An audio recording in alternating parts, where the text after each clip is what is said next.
Today is the perfect day for step 2, activate. Because of what's happening now in Wisconsin and the recall election of Scott Walker, it is a microcosm of what is happening all around the rest of the country. You need to have your eyes on what's happening in Wisconsin. And in case you hadn't paid attention, I tell you what, give me about 2.5 minutes to fill you in. Put 2.5 minutes, here we go. Now, it all begins with one word. Unions. They protested Walker's budget repair bill in February 2011, claiming it violated human rights. Even the Arab Spring protesters in Egypt pledged solidarity with Wisconsin. Wow, really? Wisconsinites had it just as bad as dictator-oppressed Egypt? No, not exactly. Unless you think collective bargaining rights are a matter of life and death and a torture, which they're not. But don't take that from me. Take it from this guy. He called the idea of collective bargaining unthinkable and intolerable. And this guy ridiculed the idea, saying it's impossible to bargain collectively with the government. By the way, he's the former president of the AFL-CIO. The cigar might have given that away. The current president of the AFL-CIO says collective bargaining is a civil rights issue, just like Martin Luther King. Really?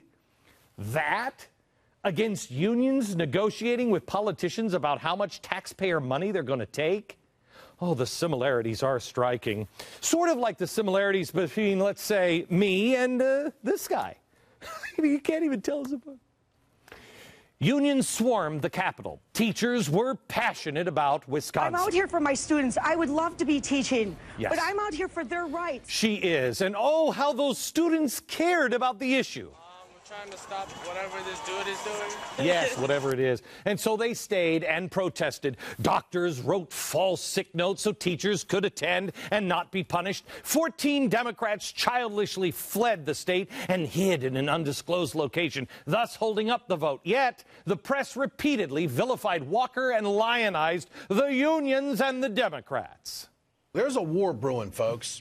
American wage earners are under a ruthless attack. Newly elected Republican Governor Scott Walker is trying to balance the budget on the backs of school teachers, prison guards, and snowplow drivers. Walker is also on a mission to destroy basic human rights. His goal from the beginning, in Wisconsin and throughout this country, is to destroy the rights of working men and women. Yeah, not only bullcrap. Wisconsin, but here's the deal. this The country. legislation eventually passed. Democrats sued. Democrats gathered 540,000 signatures necessary for a recall election, and here we are today. 0. Perfect.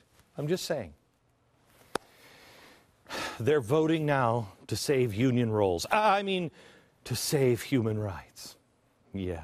It's been so horrible, the evil and the evilness of the evil Walker budget. Once that evil thing had passed, evil now is on track for a $154 million budget surplus. Wait a minute. When he started, they had a deficit of $3.6 billion, a deficit. He saved over $1 billion of hard-earned money.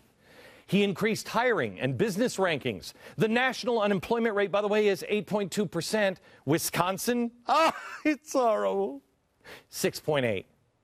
So what's the rub? Here it is. Since the law passed, public union membership has dropped from 62,818 in March 2011 to now just 28,745 in February of 2012. You see, what this is all about union membership drying up. And so they're blaming Scott Walker and comparing it to Martin Luther King. It's obscene. The budget ended automatic collection of union dues. Now, people have a choice. Do I want to be in the union and pay the dues or not? The result? People are choosing not to pay the unions. Funny. Unions never talk about the human right not to have to pay a union if you don't want to. That's why they put $63 million into this recall election, most of it coming from out-of-state sources. Now, why would out-of-staters care so much about Wisconsin? Because they know the gig is up. It's on the verge of being up nationwide.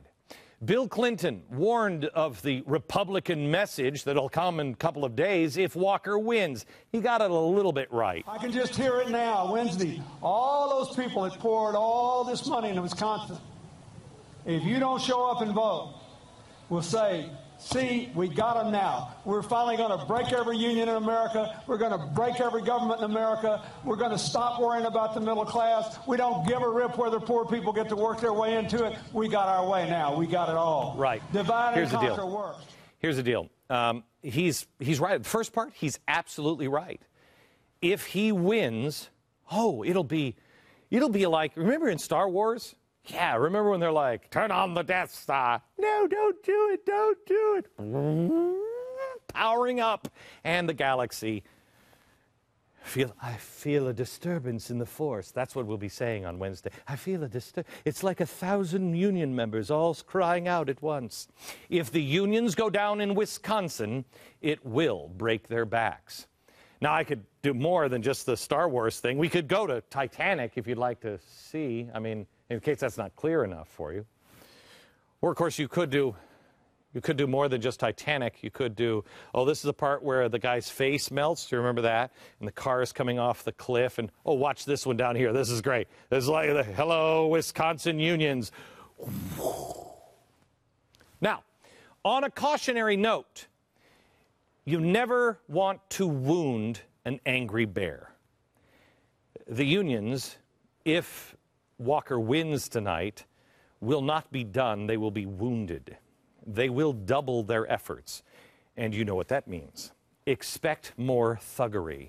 It's already started. In Wisconsin, unions are intimidating people in their own neighborhoods by sending threatening email. They sent this list out. This is amazing. Dear registered voter, who votes is public record.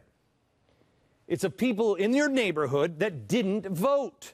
We're sending this mailing to you and your neighbors to publicize who does and doesn't vote. Do your civic duty, vote. The only thing missing in this letter, honestly, is the horse head. It really is. Then they also put this letter out in windows of stores. Any store. They said they were going to boycott the local businesses who failed to place a sticker of support for the unions in their window of their shop. And they boycotted those stores. It's only a matter of time before Trump shows up at the door, I got a little problem with you, with a baseball bat.